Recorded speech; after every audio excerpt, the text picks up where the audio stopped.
Ang pagpuyo sa pulong sa Dios. Aduna kini mga tumong. Una, makahubit sa maluwas nung laraw sa Dios nga kinayukang unod sa Biblia. Ikaduha, makaila og makasinati sa laraw sa Dios. Ikatulo, mapalihok ang laraw sa Dios diya sa kaugalingon, sa pamilya og sa katilingban. Adunay usa ka istorya mahitungod sa tigulang nga babae o katekista nga nagkasakay sa jeep. Ang tigulang miingon sa katekista, "Pila naman katuig nga nagkatekista ka?"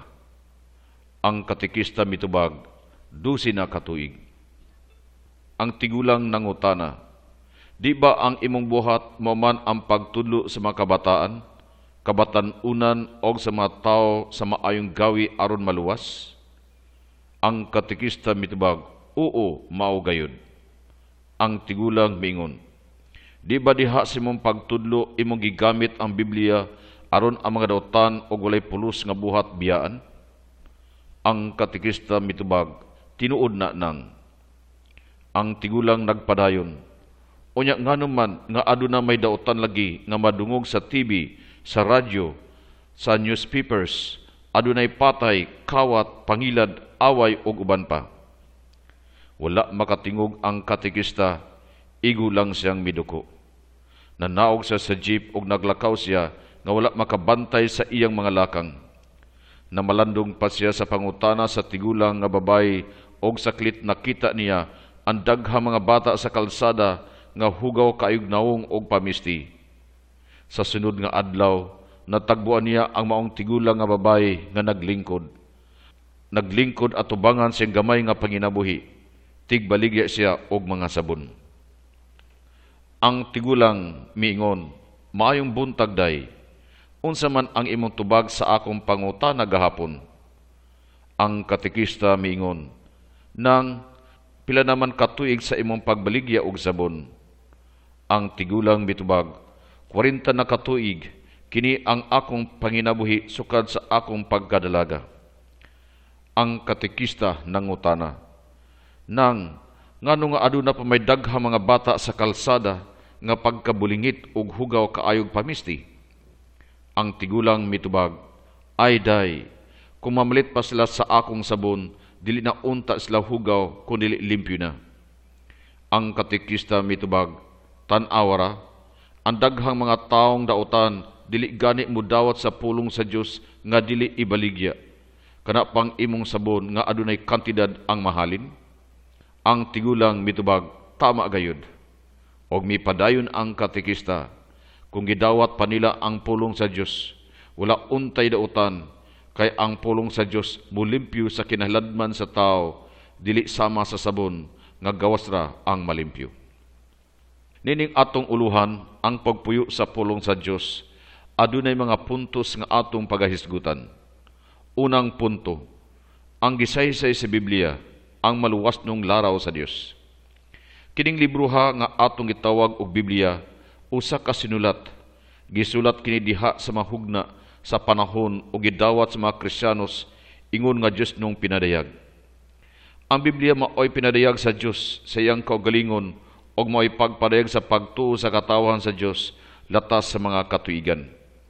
Kini ang gitawag nga kasaysayan sa kaluwasan nga satop ang pagpanaw sa katawhan ining kalibutan uban sa Dios. Gumikan sa tong pagtuo, mga sakop sab kita nining katawhan ug ang atong kasaysayan makahuluganon gayud kay ang Dios mismo nag-uban kanato. Sulod sa mismo makasaysayan, ang Dios nagpadayag sa gilaraw sukad masukad nga ang tao maluwas ug mabuhi.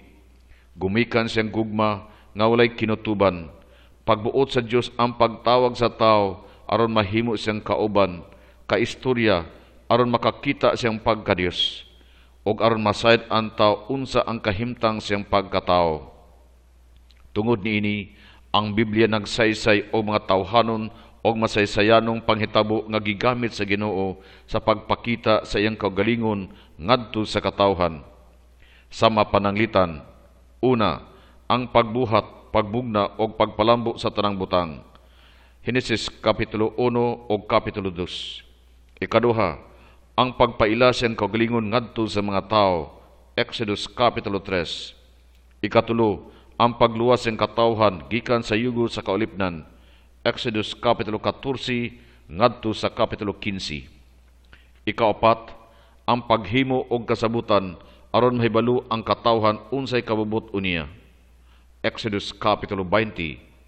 Ikalima, ang pagpadala sa mga propita aron pagpahinumdum sa katawhan bahin sa kasabutan, Jeremias Kapitulo 31.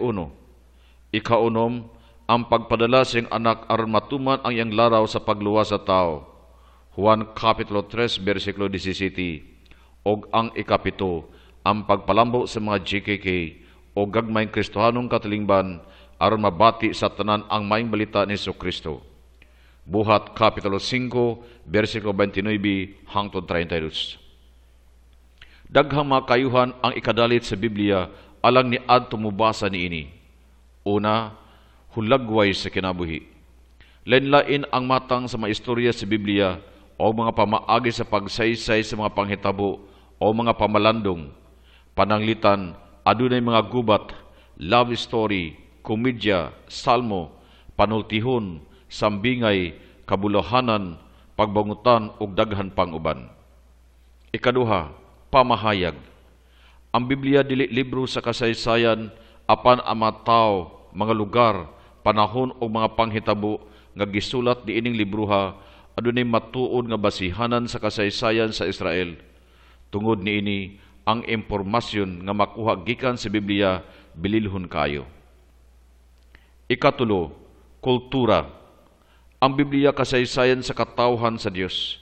Sumala sa pagsaysay sa daan o bag-ong kasabutan, ang makabasa sa Biblia o nahimong batid niini masinati sa lain-laing mga kultura sa karaang panahon. Ikaapat, lamdag. Daghan ang mga tao nga makahatag og testimonyo silang pagbasa sa Biblia adlaw-adlaw o giunsa kini nahimong kahayag o lamdag sa ilang kinabuhi. Ang ikalima, labaw sa tanan kaluwasan. Ang tuyo sa mga nagsulat sa Biblia mao ang pag-amping sa kasinatian sa mga taga-Israel sulod sa ilang kasaysayan. Pinasikad ini mahibaw an usab nato ang kabubuton sa Dios nga mao ang kalingkawasan sa tao. Ang ikaduhang tema, ang Biblia tuburan sa kaluwasan. Adunay usa ka istorya mahitungod sa tao ug ang kawayan. Usa ka higayon ang tao miingon sa kawayan, "Yan, musugot ka ba nga akong putlon?" Ang kawayan mitubag, "Ngano man? Unsaan man nimo ang akong lawas?" Miingon ang tao, "Basta lang, tuguti ako nga makita nimo ang maayong buhaton ko sa imong lawas." Busa misugot ang kawayan nga putlon siya sa tao. Giputol sa tao ang kawayan og iyang gihimong usa ka sandayong gikan sa bakilid kaayo nga bukid padulong sa patag nga yuta din gitukod ang mga kabalayan. Ang presko nga tubig midagan agi sa sandayong og ang tanang mga lumulupyo ni anang lugara nalipay tungod sa grasya sa tubig. Ang istorya naghulagway sa kulugan sa kamahinungdanon sa Biblia sa kinabuhi sa katawhan sa Dios.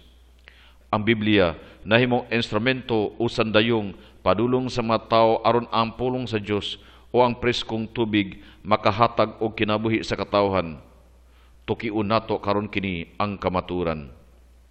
Ang Biblia mo'y dugukan sa atong doktrina og mga dogma. Pinadayag sa maluwasnong damgo sa Dios, kasinatian sa katawhan sa Dios, tamdanan alang sa atong pagserbisyo. Unang kamaturan, ang Biblia dugukan sa atong doktrina. Ang Biblia maoy tukaranan sa mga doktrina o mga pagtulun-ang Kristohanon. Dili ang doktrina sa simbahan ang miuna, kundi ang pagpadayag sa Dios sa iyang kabubuton. Kay kamo gipanganak pag-usab, dili pinaagi sa tao, kundi pinaagi sa buhi o walay katapusan nga pulong sa Dios. 1 Pedro Kapitulo 1 versikulo 23. Ikaduhang kamaturan, pinadiyag sa maluwasnong laraw sa Dios.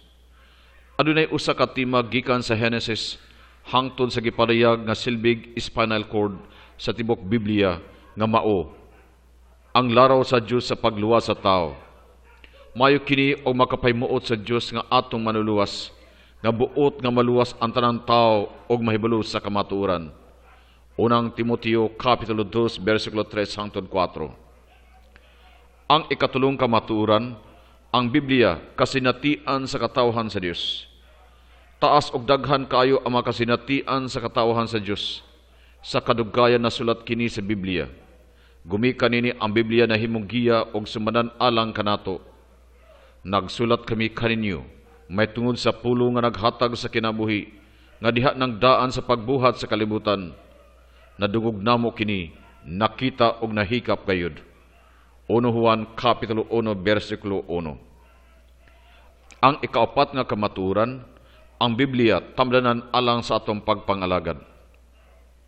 Mga tigsangyaw kita sa may balita ni Jesucristo, dili unta kita muwali sa uban, dili unta nato isangyaw ang kaugalingon, dili unta nato gamiton ang Biblia alang sa kaugalingong katuyuan.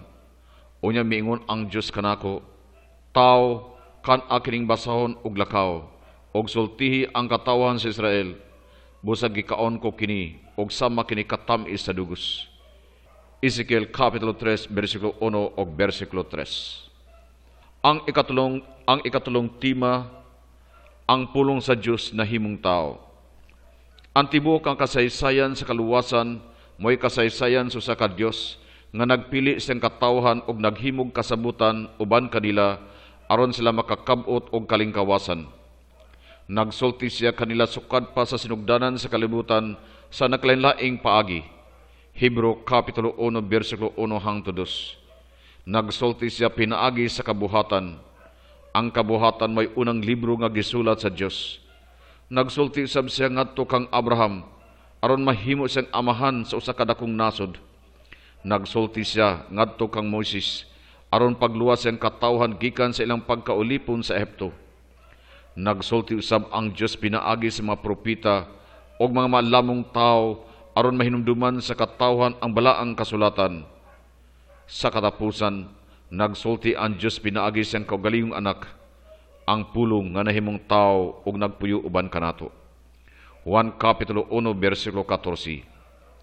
Karong panahona, nagpadayon ang Diyos sa pagigsulti kanato pinaagi sa Biblia, sa simbahan, sa kasaysayan o kultura sa tagsa-tagsa kanasod o tribo. Busa katuyuan gayud sa Diyos, nga kita makakabot sa kabuhong sa kinabuhi, nga mo'y laraw niya diha sa paglamdag sa mga tao aron mo sulat sa mga basahon. Ang ikaapat nga tema, ang pagpuyo sa pulong sa Dios. Unsay resulta sa atong simbahan kung ang kadaghanan sa mga Kristiyanos dili mo basa sa Biblia og puno kining abog diha sa kabinet sa balay? Unsay resulta kung gamiton ang Biblia alang sa kaugalingong katuyuan og dili isip pulong sa Dios? Unsay mga resulta sa usa ka katilingban nga nagmakanunayon sa pagbasa o pag-inambitay sa Biblia? Sama sa kanta nga nag-ingon, atong isanyaw kini sa ngatanan, atong isabwag kini sa kanasuran, tun-an ta pagmahal ang pulong sa Ginoo, tun-an ta pagpuyo ang pulong sa Ginoo. Sa Ebanghelyo ni San Mateo Kapitulo 28, versikulo 19 hangtod 20, mabasa ang musunod. Panglakaw kamo ngadto sa tanang katawhan sa tibuok kalibutan, og himo sila nga akong mga tinun-an, og bunyagi sila sa ngalan samahan og sa Anak og sa Espiritu Santo, og tudloi sila pagtuman sa tanan nga akong gisugo kaninyo. Tungod dining maong mando, ang simbahan sukad pa sa panahon sa mga apostolis hangtod karon, wala mo hunong siyang misyon sa pagsangyaw. Adunay mga kalainan sa mga pamaagi sa pagsangyaw kaniadto og karon. Kaniadto ang pagsangyaw, gihimo isip pamaagi sa pagkumbinsi sa tao, pinagi sa pulo nga pagpanghulga, aron magpabunyag og mahimong Kristiyanos. Ang sentro sa mga misyon mao ang kaluwasan o kapildihan, langit o impyerno. Ang mutuo og magpabunyag mahimong Kristiyanos, maluwas og mahilangit, ang dili mutuo maimpyerno. Karong panahona, ang misyon sa pagsangyaw na bag-o og dagway. Gihatagan karon og dakong bili ang pagpuyo sa mga maayong gawi nga gilati diha sa Biblia, aron ang kinabuhi sa mga nagatuo ug nagabuhat sa ilang pagtuo adunay kalainan kung itandi niadtong walay pagtuo. Pinaagi ni ini ang kinabuhi ni Kristo nahimong dayag diha sa mga nagatuo kaniya o gumikan sa dakong kalainan ang mga walay pagtuo madani sa pag-awat sa kinabuhi sa mga matuuhon. Pinaagi nini ang kalibutan maluwas. Makaingon kita, ang Biblia angayang basahon, ang pulong sa Dios angayang puy-an. Kinahanglan sundon nato ang cycle of the Word of God.